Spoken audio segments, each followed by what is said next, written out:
let's see how we could explore a data frame using a little bit of code. So let's first, again, import in our pandas, and let's create that data frame. Now, you might be wondering, hey, why in the world would you start exploring a data frame when you've hard-coded in what that's going to look like? And again, you're exactly right. We're going to show a little bit later how we can load up some data.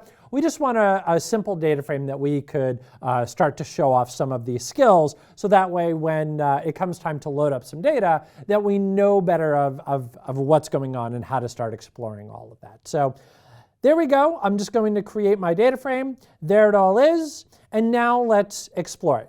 So like we mentioned before, head will give us the ability to see the top 3 rows because I specify 3.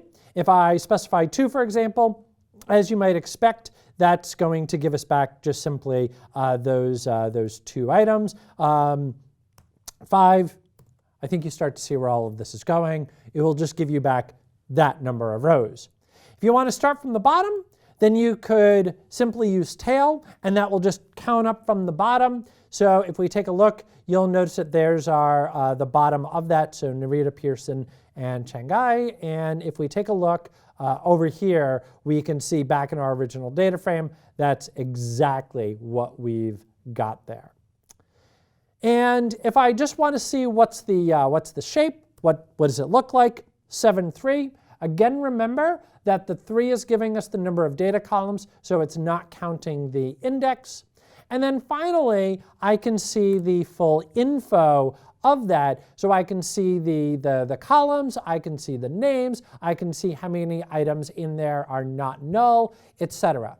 And I would say of all the information that that's going to give you, the not null is probably going to be one of the most important things, because working with null values can really be a struggle, because sometimes they'll indicate that there's just missing data, sometimes they'll indicate a condition. When you start doing math with them, things start to go sideways very quickly. Null values are really a struggle, so being able to see real quickly, hey, what does my data look like, is going to be really powerful. And it really is going to be probably the first thing that you will always do when you load up some data, especially data that you're not overly familiar with, to see what it is that you're working with. And now you've got the tools to be able to do that.